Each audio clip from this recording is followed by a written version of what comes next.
నమస్తే, నేను మీ Gopi. Welcome back to our channel. ఈరోజు మనతో వచ్చరికి సినీ రైటర్ కనగాల జయకుమార్ గారు ఉన్నారు. సార్ నమస్తే. సార్ నమస్తే సార్, నిన్న నైట్ వరల్డ్ కప్ అంటే చాలా రోజుల తర్వాత మళ్ళీ ఇండియా గెలిచింది. అసలు ఎలా అనిపిస్తుంది? చాలా చాలా సంతోషం. చాలా అద్భుతమైనటువంటి ప్లే. వాళ్ళు కూడా చాలా బాగా ఆడారు. అవును. అందులో సెవెన్త్ గెలవటం అనేది చాలా గొప్ప, చాలా నేరగా వచ్చి అవును వాళ్ళు కూడా చాలా బాగా ఆడారు. లాస్ట్ క్యాచ్, లాస్ట్ T20లో సెకండ్ మ్యాచ్ గెలవటం చాలా సంతోషం. అదృష్టం ఏంటంటే మోడీ హయాంలో భారతదేశంలో చాలా గొప్ప గొప్ప విషయాలు జరుగుతున్నాయి. సో ఆ విధంగా మోడీ చాలా అదృష్టవంతుడు. తర్వాత క్రికెట్లో మనం ప్రపంచ ప్రఖ్యాతిలో ఉన్నాం. అలాగే కల్కి సినిమా రిలీజ్ అయింది, అంతకుముందు రాజమౌళి సినిమా రిలీజ్ అయింది. ఈ సినిమాలతో కూడా మనకి ఖ్యాతి బాగా పెరుగుతూ ఉంది. ఒక రాజమౌళి లాంటి డైరెక్టరు, నాగా అశ్విన్ లాంటి డైరెక్టరు, తర్వాత అశ్విని దత్ లాంటి ప్రొడ్యూసర్సు, ఇటువంటి వాళ్ళు ఇంకా కొంతమంది, వీళ్ళందరూ inspiration. So Baahubali records break చేస్తుందని కొంతమంది అంటున్నారు. బ్రేక్ చేసినా చేయకపోయినా చాలా గొప్ప పేరు ప్రఖ్యాతులు వచ్చాయి ఈ కల్కి సినిమాకి, డైరెక్టర్కి. అలాగా ఇటువంటి సినిమాలు అంతర్జాతీయంగా ఇంకా గొప్ప గొప్ప నిర్మాతలు, గొప్ప గొప్ప దర్శకులు వచ్చి మనకి క్రికెట్లో ఎంత పేరు వచ్చిందో అలాగే హాలీవుడ్ రేంజ్లో ప్రపంచవ్యాప్తంగా మనకి సినిమా ఫీల్డ్లో కూడా మంచి పేరు ప్రఖ్యాతులు రావాలని ఆశిద్దాం. ఇవన్నీ మామూలుగా మోడీకి కీర్తి తెచ్చేటటువంటి విషయాలే. అంటే ఇది మన ఆంధ్రప్రదేశ్ వరకైనా సరే, బట్ ప్రపంచవ్యాప్తంగా అతని పేరు ప్రఖ్యాతులు బాగా మారుమోగుతున్నాయి. తర్వాత విదేశ ఖ్యాతి కూడా బాగా పెరుగుతుంది మోడీకి. ఇటువంటి సినిమాలు, ఇటువంటి దర్శకులు, పెద్ద పెద్ద నిర్మాతలు వచ్చి మన సినిమాల్ని బాగా ప్రమోట్ చేసేటటువంటి పరిస్థితుల్లో అసలు మన ఎపిక్స్ భారతం అనేటటువంటి అందులో నుంచి అశ్వత్థామ క్యారెక్టర్ని తీసుకుని డెవలప్ చేసినటువంటి సినిమా అది. అలాగే మన ఎపిక్స్ హిందూ పురాణాలు, భారత భాగవత రామాయణాల్లో కూడా ఉండేటటువంటి ఎపిక్స్ని తెరకెక్కించి వాటిలో ఉన్నటువంటి మర్మాలని బయటకు తీసుకొచ్చి ఇప్పటి జనరేషన్స్ కూడా చూపించాల్సినటువంటి అవసరం ఉంది.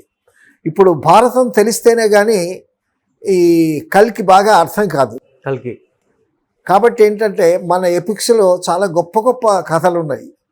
భారతంలో కానీ రామాయణంలో కానీ అద్భుతమైనటువంటి కథలు, ఉపకథలు ఉన్నాయి. వాటన్నిటినీ కూడా తెరకెక్కించి వచ్చే జనరేషన్స్కి వాటిలో ఉండేటటువంటి ఆ క్యారెక్టరైజేషన్స్ కానీ, ఆ పాత్రల తాలూకా ఉదాత్తత కానీ, ఆ పాత్రల తాలూకా ఔన్నత్యం, వాటి లెగసీ, అవన్నీ చాలా అద్భుతమైనటువంటి క్యారెక్టర్స్, అద్భుతమైనటువంటి కథలు ఉన్నాయి. అటువంటి మన ఎపిక్స్లో రామాయణ భారతాల్లో ఉండేటటువంటి ఆ మెసేజెస్ని కూడా మనం బాగా తెరకెక్కించి ముందు తరాలకి ఒక గొప్ప జ్ఞానాన్ని, విజ్ఞానాన్ని, ఒక అవగాహనని అందించాల్సినటువంటి అవసరం ఉందని నేను అనుకుంటున్నాను. మెడ్రాస్లో కొమ్మూరి సాంబశివరావు గారని పెద్ద డిటెక్టివ్ రచయిత. విన్నావా కొమ్మూరి సాంబశివరావు గారి పేరు? చాలా ఫేమస్ డిటెక్టివ్ రచయిత.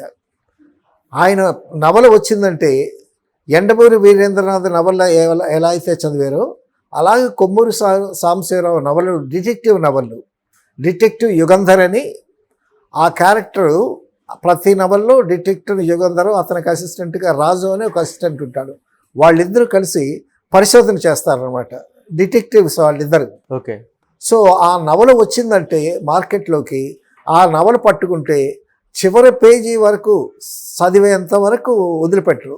అంత అద్భుతంగా ఉండేవి ఆ నవళ్ళు. అయితే నాకు మెడ్రాస్లో దేవులపల్లి కృష్ణశాస్త్రి గారి ఇంటి దగ్గర ఈ కొమ్మూరి సాంబశివరావు అనేటటువంటి ఆయన నాకు పరిచయం అయ్యాడు. పరిచయం అయితే నేను అప్పుడు కుర్రాడిని. ఆయన అడిగాడు, మీరు ఖాళీ ఉంటే నాకు హెల్ప్ చేస్తారా అన్నాడు. తప్పకుండా చేస్తానండి అన్న. ఏంటి? ఆయన నవల డిక్టేట్ చేస్తాడు. ఆయన నవల డిక్టేట్ చేస్తే నేను రాసి పెట్టడం అనమాట. ఆయన అనర్గళంగా చెప్తూ పెడుతుంటాడు, స్పీడ్గా రాయాలి నవల. ఆ విధంగా 2 నవళ్ళు ఆయన డిక్టేట్ చేస్తుంటే నేను రాశాను. ఆ పనిలో వెళ్ళేటప్పుడు కొమ్మూరి సాంబశివరావు గారు కొడుకు ఇంత ఉండేవాడు, ఒక 6-7 సంవత్సరాలు అలా ఉంటాయేమో, 6 years అలా ఉంటాయి, చిన్నపిల్లాడు ఇంకా. అయితే ఆ కుర్రాడికి చాలా మంచి ఫ్యామిలీ అది. చలంగారి గుడిపాటి వెంకటచలం గారికి రిలేషను ఆ ఫ్యామిలీ. ఆ కుర్రాడికేమో వాళ్ళ అమ్మమ్మేమో కథలు చెప్తుందంట. ఏమని? భారతం కథ చెప్తుంది. భారతంలో అభిమన్యుడు పద్మవ్యూహంలో ప్రవేశించడం, అక్కడ యుద్ధం చేయటం, ఆ కథ చెప్తుంది. చెప్తుంటే అభిమన్యుడు చాలా పౌరుషం గలవాడు, చాలా చిన్నతనంలోనే యుద్ధానికి వెళ్ళాడు అని అభిమన్యుడి గురించి చెప్తుంటే వీడు బాగా చాలా ఉత్సాహంగా వింటున్నాడు, ఊ ఊ అని. ఆఖరికి పద్మవ్యూహంలో చిక్కుకుని ఆ పద్మవ్యూహంలో నుంచి బయటికి రావటానికి వాళ్ళందరూ కాపు కాసేసరికి వాడు చచ్చిపోయేటటువంటి పరిస్థితి వచ్చిందని చెబుతూ ఉంటే ఆ అభిమన్యుడిని వాళ్ళందరూ కార్నర్ చేశారు, ఇక చచ్చిపోతాడని చెప్తూ ఉంటే వెక్కి వెక్కి ఏడుస్తున్నాడండి ఆ కుర్రాడు. ఏంట్రా ఏడుస్తున్నావు అని అన్నట్ట. ఇక అభిమన్యుడు వాళ్ళ చేతుల్లో చచ్చిపోతాడు అనేసరికి, అమ్మమ్మ ఆపు, అభిమన్యుడు చచ్చిపోవటానికి వీల్లేదు. ఏంట్రా అని అన్నాడు. అవును, అభిమన్యుడు చచ్చిపోవటానికి వీల్లేదు. మరి ఎలా బతికించాలంటే అప్పుడు ఆంజనేయుడు వచ్చి సంజీవ పర్వతాన్ని తీసుకొచ్చి ఆ సంజీవ పర్వతంలో ఉండేటటువంటి మూలికని తీసుకొచ్చి అభిమన్యుడిని బతికించాడు ఆంజనేయుడు అని చెప్పాడంట. ఆంజనేయుడు ఎక్కడ? రామాయణంలో. అభిమన్యుడు ఎక్కడ? భారతంలో. ఆ చిన్న కుర్రాడికి ఆ రామాయణ భారతాల మీద కథలు వినటం వల్ల వాడికి వచ్చినటువంటి ఒక క్రియేటివ్ థాట్ ఆ వయసులో. తర్వాత అభిమన్యుడు అంటే చాలా చిన్న వయసులో యుద్ధానికి వెళ్ళాడు, సో అటువంటి క్యారెక్టర్ చచ్చిపోవటానికి వీల్లేదు అనేటటువంటి ఒక థాట్ని భారతానికి రామాయణానికి లింక్ పెట్టాడు ఆ కుర్రాడు. అంటే పండితపుత్ర సొంఠ అని అంటారు, కానీ పండిత పుత్రులు అందరూ సొంటలు కాదు, ఎక్కడో ఒక సొంఠ ఉంటాడు. కొమ్మూరి సాంబశివరావు గారు అంటే మేధావి కొడుకు, మరి ఆ మేధస్సుతోనే పుడతారు. తర్వాత ఒక నానుడు ఉంది. ఏంటి? రామాయణం రంకు భారతం బొంకు అనేటటువంటి పల్లెటూళ్ళలో ఒక నానుడు ఉంది. అది అవగాహన ఉండి అన్నారు, అవగాహన లేక అన్నారు. రామాయణంలో కానీ భారతంలో కానీ చాలా ఉదాత్తమైనటువంటి క్యారెక్టర్స్ ఉన్నాయి. అయితే రామాయణంలో ఒక చాకలివాడు అనుమానించాడని భార్యను అడవికి పంపించాడు అనేటటువంటి ఒక నింద రాముడి మీద ఉంది. అలాగే ద్రౌపదిని పాండవులు 5 పెళ్లి చేసుకున్నారు అనేటటువంటి కథ కూడా విన్నాం మనం. అయితే అప్పట్లో బహుభార్యత్వం ఉందా, అలాగే భర్తలు ఎక్కువ మంది భర్తలు కలిగేటటువంటి వాళ్ళు ఉన్నారా అనేటటువంటివి $1 million క్వశ్చన్.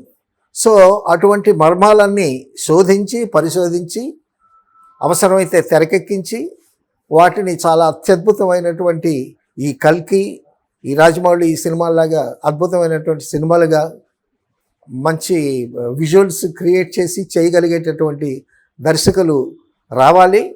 ఆ ఎపిక్స్లో ఉండేటటువంటి అద్భుతమైనటువంటి కథల్ని వాటిని మన ఫ్యూచర్ జనరేషన్స్కి అందించి వాళ్ళని ఎన్లైటన్ చేసి వాళ్ళని ఎడ్యుకేట్ చేసి ఆ సాహిత్య పరంగా కూడా వాళ్ళని మనం ముందుకు తీసుకోవాల్సినటువంటి అవసరం ఉంది. సో మీడియా ద్వారా, సినిమాల ద్వారా, విజువల్ ద్వారా ఏదైనా సాధించవచ్చు. ఎప్పుడో నాగయ్య గారు సినిమా భక్తపోతన సినిమా చూసి ముమ్మిడి వరంలో ఒక అతను చూసి అతను బాలయోగి అయ్యాడు అనేటువంటి ఇది కూడా ఉంది. కాబట్టి ఒక మంచి సినిమా చూస్తే దాన్ని హృదయానికి అత్తుకునేలాగా తీస్తే దానివల్ల చూసేటటువంటి ప్రేక్షకుల్లో కూడా మార్పు వచ్చేటటువంటి అవకాశం ఉంది. ఒక ఉదాహరణకి ఎన్టీ రామారావు గారు యాక్ట్ చేసి చేసి చేసి సినిమా ఫీల్డ్కి వచ్చేటప్పుడు ఎవరైనా ఒక రా మెటీరియల్తోనే ఉంటారు. సో రామారావు గారు వచ్చేటప్పుడు నాటకాలు వేసి వచ్చిన నాటకాలు వేసేటటువంటి ఆ ప్రదర్శన వేరు, సినిమా యాక్ట్ చేసేటటువంటి ఈ మీడియా వేరు. ఒక రెస్ట్రిక్టెడ్ బ్లాక్ ఉంటుంది, ఆ బ్లాక్లోనే యాక్ట్ చేయాలి. ఎంతోమంది డైరెక్టర్సు, తర్వాత ఎంతోమంది గొప్ప గొప్ప రచయితలు రాసినటువంటి డైలాగ్ ఈ నోటిని పలికి రామారావు గారు కృష్ణుడు, రాముడు, అర్జునుడు ఇటువంటి అద్భుతమైనటువంటి పౌరాణిక పాత్రలు వేసి ఆ పాత్రలో ఉండేటటువంటి క్వాలిటీస్ కూడా ఆయన ఆపాదించుకున్నాడు అని చెప్తారు. సో ఆ విధంగా ఒక ఆదర్శ పురుషుడయ్యాడు. మన హిందూ దేవాలయాల్లో, మన ఇళ్లలో, పూజ గదుల్లో ఆయన బొమ్మ పెట్టి పూజించేసే అంత ఎత్తుకు ఎదిగాడు రామారావు గారు. కాబట్టి ఒక దృశ్యం వల్ల అట్రాక్ట్ చేయొచ్చు యూత్ని. ఆ విధంగా యూత్ని ఎన్లైటన్ చేసేటటువంటి అవకాశాలు అటువంటివన్నీ మనకి ఈ సినిమాల ద్వారా వచ్చి ముందు జనరేషన్స్కి చాలా హెల్ప్ఫుల్గా ఉంటాయని నా పర్సనల్ ఫీలింగ్. ఓకే, అదే ఇందాక చెప్పుకున్నాం మనం, ఒక రామ మందిరం అయితేనేమి, లేకపోతే చంద్రమండల విజయం అయితేనేమి, తర్వాత ఈ క్రికెట్ విజయం అయితేనేమి, మోడీ మూడోసారి ప్రధానమైన అయినటువంటి సందర్భంలో ఆయన హయాంలో చాలా విజయాలు సాధిస్తూ ఉంది. తర్వాత ప్రపంచంలో అగ్రరాజ్యంగా ఆ వైపు నడుస్తూ ఉంది మన దేశం. ఆ విధంగా మనం ప్రధానమంత్రి మోడీ థర్డ్ టైం రావటంలో మనం చాలా సంతోషించాలి. అయితే మూడోసారి ప్రభుత్వం వస్తుందా రాదా అనేటటువంటి సందిగ్ధావస్థలో మన చంద్రబాబు నాయుడు గారు, పవన్ కళ్యాణ్ గారు ఆదుకుని ఆ గవర్నమెంట్ని నిలబెట్టడం, మళ్ళా మోడీకి లాస్ట్ టైం ఇది. ఇక మోడీ ప్రధానమంత్రి ఫ్యూచర్లో అయ్యేటటువంటి పరిస్థితి ఉంటుంది. అలాగే మన ఆంధ్రాలో చంద్రబాబు నాయుడు గారిది కూడా లాస్ట్ టర్మ్. అప్పటికే చంద్రబాబు నాయుడు గారు ఈ 5 సంవత్సరాలు అయిపోయేసరికి ఆయనకి బాగా వృద్ధాప్యం వచ్చేస్తుంది. సో అక్కడ సెంటర్లో మోడీది లాస్ట్ టర్ము, ఇక్కడ మన స్టేట్లో చంద్రబాబు నాయుడుది లాస్ట్ టర్ము. సో ఆయన ఈ లాస్ట్ టర్మ్లో దేశాన్ని చాలా